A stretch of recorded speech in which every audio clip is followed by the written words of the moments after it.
Olá, bem-vindos ao Carol's Talks. Nós estamos aqui em um podcast diferente hoje, ao vivo. E para a gente começar, não esqueçam de curtir, já compartilha com os teus contatos, que está na hora do almoço, agora todo mundo fez uma pausa e pode assistir esse episódio especial.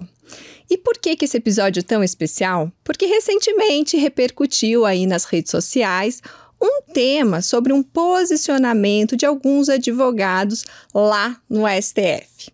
E causou alguma comoção para uns, indignação para outros, e nós decidimos trazer para vocês hoje uma pessoa para falar da parte técnica, sobre a oratória, sobre como se posicionar.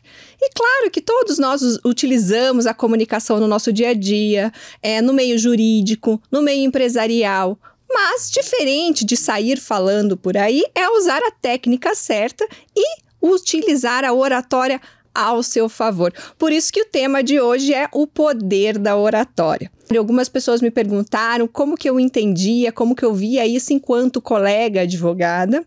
E também eu estava vendo um Instagram de uma autoridade no assunto de oratória e vi um posicionamento extremamente técnico sobre a postura do advogado na sustentação oral.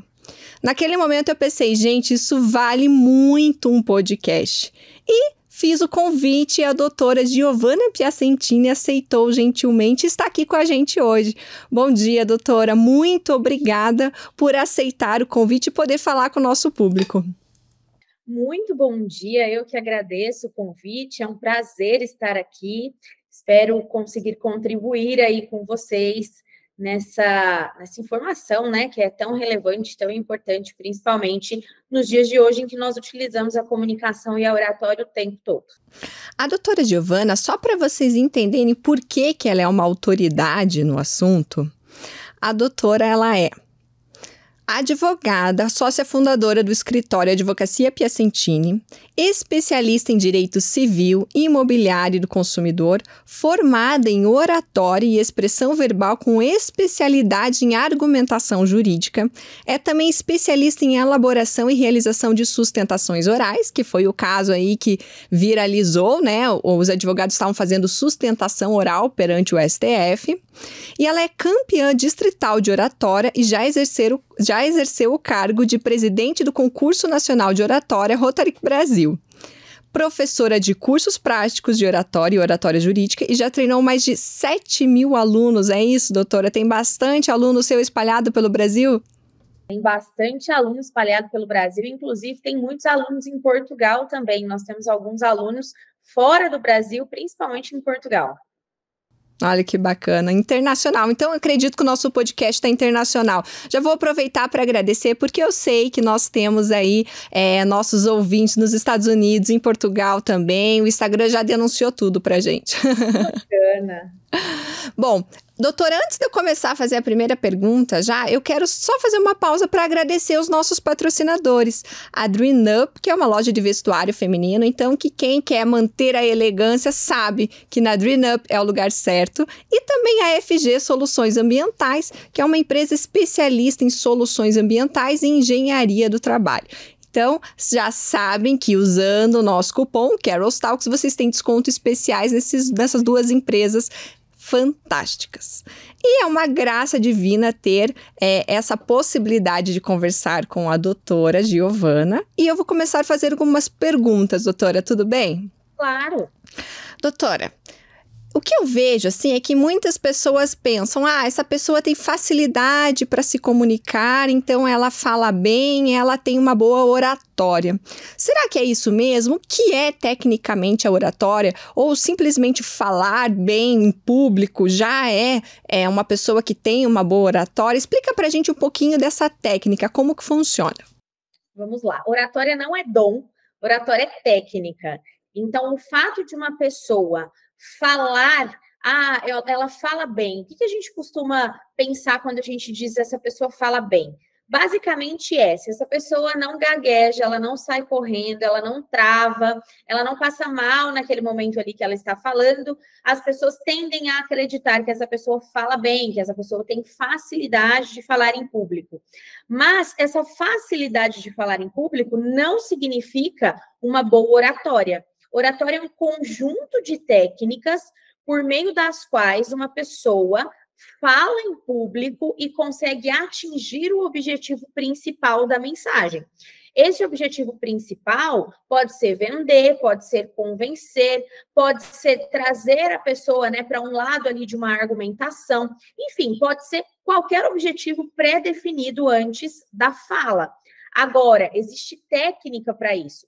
Técnicas de linguagem corporal, técnicas de dicção, técnicas de impostação de voz e até mesmo as técnicas de argumentação, de construção do discurso. Então, falar em público sem gaguejar, sem transparecer nervosismo, não é o mesmo que ser um bom orador. São duas coisas bastante diferentes e só fala, de fato, bem em público aquela pessoa que domina as técnicas de oratória. Então, quem tem facilidade para falar, ou seja, não tem medo, não tem vergonha, não é inseguro para falar, com as técnicas de oratória, conseguirá ainda mais encontrar e atingir o seu público-alvo com os seus objetivos. É só você pensar, doutora Carol, por exemplo, quando se está na faculdade, né? Aqueles professores ou mesmo palestras que você já assistiu, as pessoas falam bem, mas isso não significa que você conseguiu, que aquelas pessoas ficaram memoráveis para você, ou seja, que você se lembra do que foi dito, que você foi impactado pelo que foi dito. O bom orador, ele é memorável, então ele fica realmente na cabeça das pessoas por um motivo positivo, né? Não por um motivo negativo. Então, não é dom, e também as pessoas não estão falando em público só quando elas estão numa tribuna, com um microfone na mão, ou falando diante de várias pessoas. Quando você fala com uma pessoa, você já está falando em público e precisa das técnicas de oratória. Muito bom, doutora, porque geralmente as pessoas fazem essa confusão, né? Ah, não, e não é sair falando qualquer coisa, eu tenho que ter ali um objetivo vinculado com a minha fala, um porquê e um pra quê, né? O por que eu tô me expressando daquela forma, onde eu quero chegar. Porque também um discurso vazio, como a doutora falou, né? Você não vai causar um impacto, não vai trazer depois essa fixação daquela pessoa e do que ela disse. Mas para chegar nisso, como a doutora falou, não é um dom, né? É uma prática, é um exercício. A doutora, como que a doutora se identificou e chegou a ser essa autoridade no assunto? Pode contar um pouquinho pra gente da nossa história? Porque eu sei que quando a gente conta um pouquinho da nossa história, as pessoas se identificam, né? Então, assim, porque às vezes olham assim e falam assim, ai, mas eu nunca vou conseguir, ou, e você já nasceu assim, né? As pessoas têm muito essa questão envolvendo com a personalidade da pessoa. Então, eu vi um podcast seu, que a doutora falou assim, e a pessoa falou, mas o que eu tenho que fazer com pouco esforço? Não, peraí, tem que lutar, tem que se esforçar, né? Não é simplesmente sair falando. É mais ou menos isso, não? Sim, se oratória fosse um dom, eu certamente não estaria aqui falando com você hoje, viu? Porque eu tinha pavor de falar em público. Eu nunca fui uma pessoa extremamente tímida, eu conversava com as pessoas, mas se eu tivesse que falar em público de fato, me colocar numa posição de destaque, me colocar numa posição de julgamento, eu tinha muito medo. Então, eu fui aquela aluna que fazia a maior parte dos trabalhos em grupo para não ter que apresentar. Então, eu faço o trabalho, mas vocês apresentam. A minha apresentação de TCC foi uma tragédia. Eu tenho foto lá no Instagram do dia da apresentação do meu TCC, que a minha arguidora estava com a mão no pescoço, meu orientador com a mão na testa, assim, realmente foi um desastre a minha apresentação de TCC. E aí eu caí no mercado de trabalho e pensei, ufa, agora eu tô livre, né? Agora eu vou advogar, não vou precisar de oratória. E eu estava extremamente enganada quando eu entendi que oratória era mesmo falar com uma única pessoa, eu precisava convencer o cliente, eu precisava conversar com o juiz, eu precisava trazer a minha argumentação e a minha fala, porque, afinal de contas, essa é a principal ferramenta do advogado, a comunicação, a oratória, a persuasão, elas são as ferramentas do advogado, assim como o rolo, né, de pintura para o pintor. Então, a gente precisa desenvolver, e eu precisei desenvolver na marra, anos atrás, quando, mais ou menos uns 10 anos atrás eu comecei a desenvolver a minha oratória, quando não tinham cursos, quando eram pouquíssimos livros, e quando a gente fala em livro também, é aquela coisa, né? Eu olho, aí a técnica, no livro está dizendo que a técnica é essa, aí a técnica não deu certo. O que eu faço agora? A quem eu recorro? Porque o livro não me responde. Então, eu não tinha mentores naquela época. Teve que ser na raça, e aí eu comecei a participar de concursos de oratória para ir desenvolvendo a minha oratória. Mas assim, já tropecei no fio de som, desliguei o hino nacional numa apresentação na frente de mais de 300 pessoas, inclusive o prefeito da cidade. Eu já precisei fazer a abertura de uma transmissão de cargos no Rotary Internacional que eu participava, e eu precisava falar a palavra solenidade. Eu falei sonelidade 8 vezes, solenidade não saiu, porque eu ficava muito nervosa. Então, é possível vencer o medo. Se fosse dom, certamente eu não estaria aqui. Mas exige conhecimento técnico, estudo e prática. Não tem como você se tornar bom em algo se você não pratica. Quando nós estamos falando de hábito, quanto mais você faz, melhor você fica. Muito bom, doutora. Eu imagino, né? A gente tem que se superar, não adianta, né? E não dá para desistir, porque se a gente desistir, a gente não chega lá, né? Imagine se naquela vez que você tropeçou, tivesse desistido, hoje a gente não teria esse prazer de tê-la aqui. É verdade? Não, eu costumo dizer, doutora, é o seguinte: o fracasso é só para quem desiste.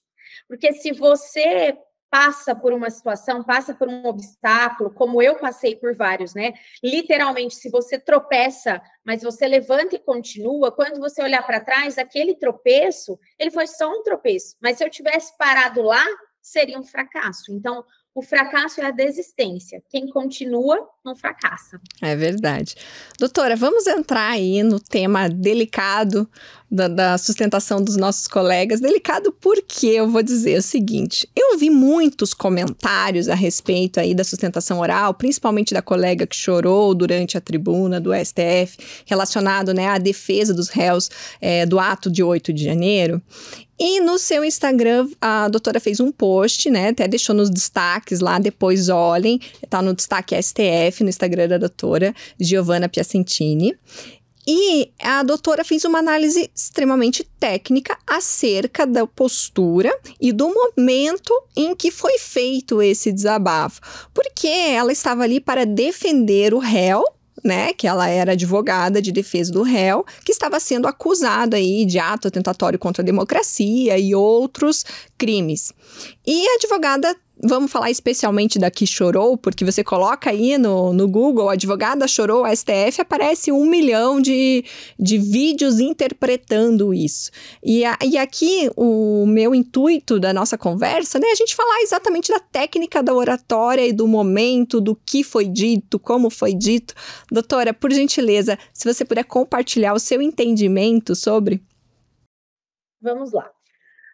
O primeiro ponto, que é bastante importante, é a gente deixar claro que quando nós fazemos uma análise técnica, eu pessoalmente fazendo uma análise técnica de oratória, eu não estou analisando a colega em si, não é um julgamento à colega e também não é um julgamento político. As pessoas hoje, justamente pela falta do domínio da oratória, porque quando você domina a argumentação, quando você domina a oratória, você utiliza isso não só para você comunicar com as pessoas, mas também para você receber as informações. Você consegue interpretar melhor as coisas, você consegue separar os fatos da técnica. E é justamente isso que a gente precisa falar aqui, porque não é uma análise política. Eu não estou aqui, não estava ali nos stories analisando o posicionamento e a forma de tratamento do STF, se estava correto ou se não estava correto, mas sim o que é uma sustentação oral, para que ela serve, como ela funciona. Todas as vezes que nós vamos nos posicionar em algum lugar, nós precisamos entender para quem nós estamos falando, como nós vamos falar e, principalmente, qual é o objetivo daquela fala. Então, quando eu vou, por exemplo, despachar um processo com o juiz, esse momento é um momento diferente de uma sustentação oral, porque o despacho, ele é uma conversa informal. Eu posso pegar o processo, abrir o processo, apontar provas, mostrar tudo ali. Agora, quando eu falo de sustentação oral, é um momento de uma defesa oral. Eu tenho que construir uma narrativa, eu tenho que construir um discurso, e o objetivo desse discurso é convencer aqueles julgadores. É o último momento que o advogado tem para falar antes do processo, antes do julgamento desse processo, desse julgamento colegiado. Então, a primeira coisa que a gente precisa parar e observar é, em que pese o desabafo ser válido, ela desabafar sobre tudo que estava acontecendo, sobre o que ela estava sentindo ser válido, no meu entendimento técnico, olhando para o objetivo de uma sustentação oral, a tribuna do STF não era o lugar adequado e nem a sustentação oral o momento correto para que ela fizesse esse desabafo, tá? Então, todo mundo ali estava sendo visto, ouvido, sendo transmitido ao vivo. Eu sei que é um momento em que as pessoas todas estavam com a sua atenção voltada para aquele momento, mas ali ela estava para defender o cliente. E a partir do momento que eu pego esse prazo, esse tempo, que é um tempo regimental, ele é cronometrado, e eu utilizo isso, eu pego e tiro, né? Na verdade, ali o que aconteceu é, tirou-se o foco da defesa do cliente e tornou-se protagonista a advogada. E aí, esse ponto técnico, ele foge absolutamente do objetivo daquele ato processual que estava sendo praticado ali. Então, essa, para mim, é a situação mais agravante de tudo que ocorreu ali. O desvio da finalidade do ato processual. Além disso, temos que tomar alguns cuidados. Ali no STF, por muito menos, nós já vimos colegas serem interrompidos em suas sustentações orais, justamente por questões que fogem um pouco da técnica em si, mas que estão previstas ali no regimento. Por exemplo, nós vimos um caso que repercutiu muito de uma advogada que foi interrompida durante a sustentação oral, porque ela chegou a tratar os ministros como excelências, mas em algum momento ela disse vocês. E aí ela foi interrompida por um dos ministros que disse, olha, há que se respeitar a liturgia. E aí essa advogada, além de todo esse desabafo, tem um momento que ela usa a expressão que ela se sentia no STF como um pinto no lixo. E essa é uma expressão, digamos assim, um termo muito chulo para você utilizar numa sustentação oral. É claro que a sustentação oral, você não precisa trazer inúmeras frases em latim. Também é importante que, se você for fazer alguma citação, você tenha certeza de quem você está citando, de onde aquela frase saiu, aquela citação saiu, porque a gente também teve esse problema, né? A confusão do Pequeno Príncipe com o Príncipe de Maquiavel. Então, você precisa ter esse cuidado, mas você precisa ter uma linguagem adequada ao seu público-alvo. Quem era o público-alvo ali? Os ministros? Então, não dá para usar pinto no lixo, como você usa no churrasco de casa, tá? Isso é adequação da mensagem ao público-alvo. Além disso, também é preciso, além de cuidar da argumentação e da escolha das palavras, que você tenha uma linguagem corporal que, de fato, expresse aquilo que você diz. Então, a linguagem debochada, às vezes você está falando algo triste, mas você está sorrindo o tempo todo, isso fica caracterizado como um deboche e acaba jogando a técnica para o ralo, realmente. E você não pode fazer isso quando você quer ser ouvido numa sustentação oral. Esse não é o objetivo. Então, essas análises foram análises exclusivamente técnicas, justamente porque eu acredito que nós podemos, como colegas, como advogados, aprender com o erro dos outros e não ter nós que errarmos. Todos estamos suscetíveis ao erro, mas se é um erro que eu já vi uma outra pessoa cometer, eu não preciso cometer da mesma forma. Então, aqui a gente trata a análise mesmo de um ponto de vista técnico e não político ou de julgamento. Perfeito, doutora. Inclusive, no nosso último podcast, que está lá no YouTube, quem não viu, corre lá ver, porque nós entrevistamos um desembargador. E uma das perguntas que eu fiz para ele foi exatamente essa, doutora. Eu falei assim, tá, e a sustentação oral, ela faz diferença? O advogado tem que ir lá? E ele deu a seguinte resposta. Ele falou assim, olha, a sustentação oral serve para você destacar alguns pontos dentro de todo o processo, porque para quem não tem intimidade, o processo judicial no sistema brasileiro, ele é praticamente todo escrito. Você tem algumas oportunidades de fazer esse posicionamento oral, claro, dentro da esfera civil, né? Porque tribunal de júri é um pouquinho diferente no âmbito criminal.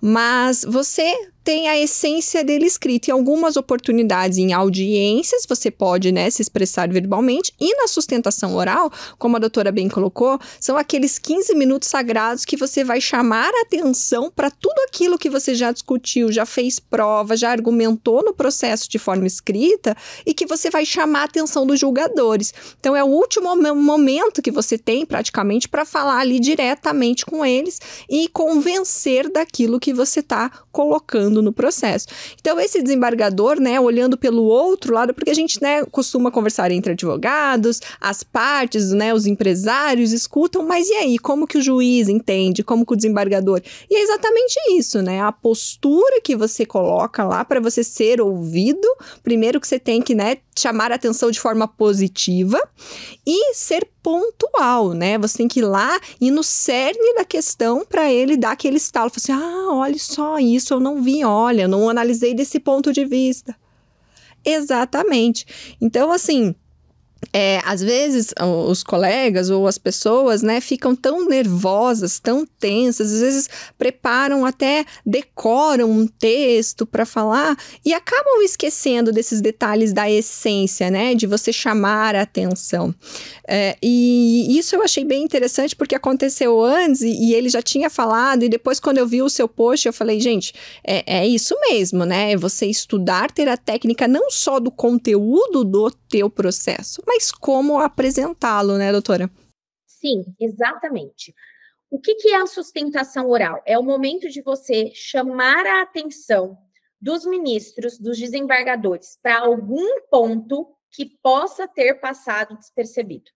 Então, eu costumo dizer para os meus alunos que não é porque o regimento permite que você faça uma sustentação oral de 15 minutos que você precisa utilizar 15 minutos.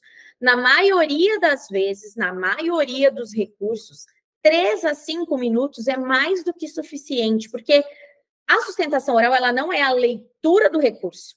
E você também não precisa levar para a sustentação oral todos os pontos que estão sendo discutidos no recurso. Nós, como advogados, embora a gente traga questões que a gente entende que precisam ser analisadas, existem pontos que nós olhamos e sabemos que são pontos cruciais. Ou seja, eu sei que se o meu recurso for provido, ele vai ser provido por este ponto aqui. E é por este ponto que eu preciso começar. Então, o que eu tenho que destacar é aquela tese que eu realmente acredito que pode fazer com que o meu recurso seja provido ou com que o recurso da parte contrária seja desprovido, e também sobre pontos que podem ter passado, sobre precedentes que aquela turma já tenha julgado. Então, por exemplo, eu sei que aquela turma decide aquela matéria de determinada maneira. Se essa maneira que eles decidem é positiva para mim, eu tenho que ressaltar que o precedente já existe, que eles já se posicionam daquela maneira, que nesse caso não deve ser diferente.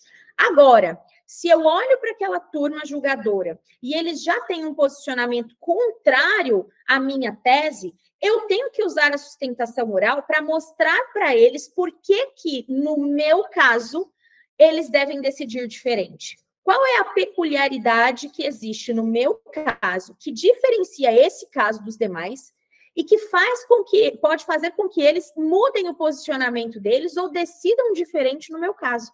Por isso que, para o advogado, já é uma vitória quando nós fazemos uma sustentação oral e algum dos desembargadores ou dos ministros pede vista do processo. Porque se ele está pedindo vista, é porque algo que eu disse na sustentação oral não tinha passado, ele não tinha percebido, tinha passado despercebido por ele no momento da análise e ele vai reanalisar aquilo, vai olhar para aquilo de forma mais pontual. Por isso também que eu sempre oriento a despachar o processo antes, porque às vezes você consegue fazer ele olhar para isso antes mesmo da sustentação oral. Então, a gente precisa entender para que serve cada ato, qual é a finalidade de cada ato. E se você decorar aquilo que você tem a dizer e você estiver ansioso, nervoso, você não vai se lembrar daquilo que decorou. Porque se você esquece uma palavra, você perde o fio da meada, você esquece tudo que você diria em seguida. Então, acaba parecendo que você está despreparado. O grande problema dos advogados que fazem a sustentação oral, além de querer trazer todas as teses, usar todo o tempo, ler o recurso na íntegra, o grande problema é que eles querem falar tudo perfeitamente igual eles decoraram. Não precisa ser dessa forma. Quando, na verdade, se você tem domínio dos fatos, o que você vai ter é um roteiro para você seguir, do que você vai falar, os pontos principais que você não pode deixar de abordar, mas você vai falar aquilo ali como uma pessoa que realmente domina o direito. Por exemplo, se nós formos fazer um novo podcast com o mesmo tema desse aqui de hoje, amanhã, provavelmente eu direi as mesmas coisas de formas diferentes. Por quê? Porque você não fala exatamente igual sempre, mas se você tem domínio daquilo, você consegue explicar que é de fato o que você precisa fazer na sustentação oral. Perfeito, doutora. Eu já vi sustentações orais em que os colegas, a gente fica esperando chegar o nosso momento, né? Em que o colega realmente estava lendo, parando para ler ali. Aí depois vem aquela sensação, mas ninguém prestou atenção, mas os desembargadores dormiram durante a minha sustentação oral. Sim, você não... mexeram no celular, né? Tem reclamação. Você não estava chamando a atenção deles, não estava usando a técnica certa, né, doutora? Eles já leram o recurso, né? Exatamente. Então, assim, mas você já está lendo o recurso para mim, mas eu já li o recurso. Obrigada. Doutora, e para quem não é da área do direito propriamente dito? Assim, nós temos aqui seguidores, nossos ouvintes, empresários, empresárias, estudantes de direito também, médicos, servidores públicos, enfim, um público diversificado. Uhum. E que tem essa curiosidade de saber de técnicas básicas ou algumas dicas que a doutora possa deixar para esse público que não é essencialmente jurídico. Claro, vamos lá. Como eu disse, a oratória ela é utilizada hoje em todas as profissões e a todo momento. Então, quando você fala com o cliente, você se vende o tempo todo. Eu costumo dizer que não importa qual é a profissão que você escolheu, só existe uma profissão no mundo e ela se chama vendedor. O tempo todo você está vendendo algo para alguém. Ou você está vendendo um produto, ou você está vendendo um serviço, ou você está se vendendo como pessoa, se vendendo como profissional.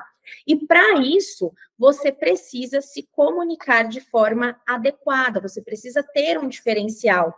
Não é por acaso que hoje a comunicação, a oratória, é a soft skill mais valorizada do mercado de trabalho, porque você precisa mostrar que é bom, não basta ser bom, também é preciso parecer bom, as pessoas precisam identificar em você autoridade, confiança, segurança, credibilidade, para elas contratarem o seu serviço, para elas comprarem de você. Algumas técnicas básicas de oratória que vocês podem começar a colocar em prática a partir de hoje primeira coisa, saber que a sua comunicação deve estar adequada ao seu público-alvo. Diferentes públicos exigem diferentes abordagens. Então, na advocacia, por exemplo, a forma que eu falo com o meu cliente não é a mesma forma que eu falo com o meu juiz, com o juiz do processo, né? Que está julgando aquele processo ali. Da mesma forma, a forma como você se comunica com o seu cliente não é a mesma forma que você se comunica com o seu fornecedor. Então, você precisa saber qual é a linguagem, quais são as palavras, quais são os exemplos que você vai conseguir entregar para aquele público, para aquela pessoa que você está falando naquele momento, e você vai conseguir ser entendido. Afinal de contas, esse é o principal objetivo da comunicação. Eu costumo dizer que quem domina a oratória não pode dizer aquela frase, eu sou responsável pelo que eu digo, não sou responsável pelo que você entende. Você é responsável pelo que os outros entendem, desde que você saiba quem são essas outras pessoas que você está falando. Então, se eu sei quem é o meu público, eu tenho que saber o que esse público espera de mim, como ele vai entender o que eu estou dizendo, quais são os exemplos que eu posso utilizar com ele. Também é importante que vocês consigam adequar os gestos e a comunicação não verbal àquilo que você está falando. O seu corpo precisa dizer a mesma coisa que a sua boca está dizendo. Senão, as pessoas tendem a desconfiar daquilo que você está falando. Elas tendem a acreditar mais na linguagem corporal, porque ela é uma comunicação mais intuitiva. Quando alguém aprende a mentir, né, lá a criança, ela mente com a fala, mas ela não mente com o corpo, porque mentir com o corpo não é intuitivo. Então, não raras vezes, nós vemos as pessoas falando uma coisa e demonstrando outra por meio da comunicação não verbal. Por exemplo, políticos no palanque fazendo discurso dizendo: eu quero vocês comigo, nós vamos caminhar juntos, eu quero estar junto com vocês. Só que o junto dele, ele está fazendo assim, ó, com as mãos. Então, ele não quer junto, ele quer longe. Ele está dizendo que quer junto, mas não é isso que a linguagem corporal dele está falando. Então, adequem a comunicação verbal, a comunicação não verbal, para que tenha coerência entre essas duas coisas, sob pena das pessoas acreditarem mais naquilo que você está demonstrando do que naquilo que você está falando. A postura faz parte disso. Então, é diferente eu impostar a minha voz quando eu estou falando com um cliente e dizer para ele, neste caso, o valor dos honorários é de R$10.000. E dizer, nesse caso, o valor dos honorários serão R$10.000. É uma comunicação completamente diferente. Qual desses advogados você vai contratar? Então, com certeza, o empresário, ele olha para isso. E tem que olhar. Porque a forma como o seu advogado se comunica com você é a forma como ele vai se comunicar na tribuna, com o juiz, com a parte contrária. O que você busca nesse advogado? E nessa comunicação, e também vale para essa comunicação, aquilo que você comunica com o seu funcionário, aquilo que você fala para o seu empregado, para o seu funcionário, é diferente da forma como você comunica com o seu superior, que é diferente de como você se comunica com os seus pares, com as pessoas que estão ali no mesmo segmento, que são concorrentes, enfim. Adequar sempre a comunicação ao público-alvo é o que vai fazer com que as pessoas te ouçam de fato, porque escutar é diferente de ouvir, e as pessoas só ouvem as pessoas que elas confiam. E você precisa demonstrar essa confiança, essa segurança por meio da sua comunicação. Perfeito, doutora. Doutora, deixa eu perguntar para você uma curiosidade. Nos seus treinamentos, né, quando você está dando seus cursos, existe algo ou uma dificuldade, algo que seja mais gritante, meio que como assim, geral nos alunos, algo que chame a atenção, não, peraí, sempre tem essa dificuldade ou sempre tem essa barreira quando as pessoas vêm atrás desse curso? O medo de falhar em público. Então, a insegurança, eu costumo dizer que as pessoas não têm medo de falar em público. As pessoas têm medo de falhar em público. Elas têm medo do que pode acontecer quando elas estão falando, medo do julgamento, do que as pessoas vão dizer, do que as pessoas vão achar a respeito da comunicação dela. Então, essa insegurança, esse medo do julgamento, ele aparece sempre. E uma outra coisa técnica que aparece sempre, e nem sempre as pessoas têm consciência, são os vícios de linguagem.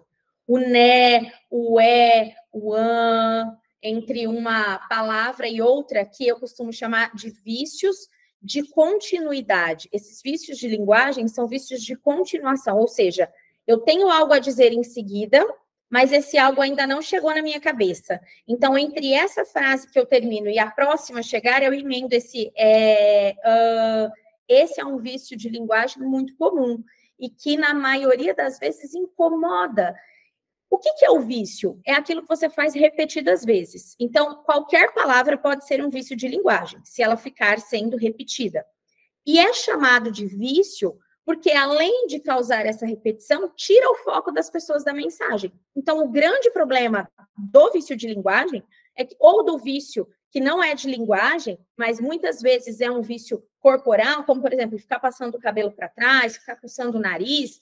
Isso faz com que as pessoas desviem o foco da mensagem e passem a focar naquele vício, naquele movimento repetitivo. Isso prejudica bastante a comunicação e é algo que Doutora, eu já identifiquei vários em mim aqui. Você foi falando, eu já fui identificando. Eu acredito que quem está nos assistindo também já percebeu, já pegou essas dicas preciosas da doutora. E, doutora, eu gostaria, né, de abrir esse momento para você divulgar o seu curso, como as pessoas entram em contato com você, para quem quer melhorar, quem quer evoluir na questão da oratória. Claro, vai ser um prazer recebê-los. Inclusive, quando entrarem em contato comigo, quero que vocês me digam que vieram daqui, porque vai ser realmente um prazer atendê-los. Hoje você pode me acompanhar pelas redes sociais, Giovana, com I, 2 N's, Piacentini e underline no final. Para os advogados, eu tenho a formação em oratória jurídica com a comunidade, que é um ambiente prático de treino. Então, além do curso, além da formação, de todas as técnicas, vocês também têm aulas ao vivo comigo e aulas práticas simuladas de sustentação oral, de audiências, para que vocês consigam colocar as técnicas que vocês aprendem em prática em um ambiente seguro, antes de ter que fazer isso na frente do cliente, antes de chegar realmente a esse ato processual. Para quem não é advogado, eu tenho as mentorias individuais. Então, a mentoria individual, ela é personalizada de acordo com o seu objetivo. Se o seu objetivo é posicionamento nas redes sociais, as técnicas são umas. Eu vou ensinar isso para você. Nós vamos olhar para a sua dificuldade. Se o problema, não, eu quero me preparar para ser um palestrante, nós montamos juntos essa palestra. Então, ela é personalizada, de fato, de acordo com o objetivo de cada um de vocês. Quero falar com os meus funcionários, ou quero um treinamento na minha empresa, quero um treinamento para o meu RH, para os meus gestores. Eu tenho também os treinamentos corporativos. Vocês podem me mandar direct lá, uma mensagem no Instagram, que a gente conversa e aí a gente agenda a data, tudo. Eu passo para vocês o contato da Marina, que é a minha assistente, e a gente ajusta tudo. Vai ser um prazer atendê-los. Doutora, muito obrigada por dividir um pouco do seu tempo precioso, do seu conhecimento com o nosso público. Estou muito feliz de recebê-la aqui no podcast, no Carol's Talks. Então, para mim, é uma graça divina sempre quando eu posso receber pessoas com tanto conhecimento e dividir com todos vocês. Então, aqui meus agradecimentos, muito obrigada, muito sucesso e continuo te seguindo para aprender mais sobre oratória. Muito obrigada, doutora. Eu fiquei imensamente honrada com esse convite. Espero que numa próxima oportunidade a gente consiga estar juntas pessoalmente. Foi um prazer, conte comigo sempre. Obrigada. Gente, não esqueçam, de curtir, compartilhar, entre na rede social da doutora Giovana Piacentini _, acertei? Isso. Olha lá, vão lá, curtam, compartilhem, comecem a seguir, porque sim, tem dicas preciosas diariamente, a doutora posta lá e sempre tem um conteúdo muito legal. Um beijo para vocês, até! Um beijo, tchau, tchau!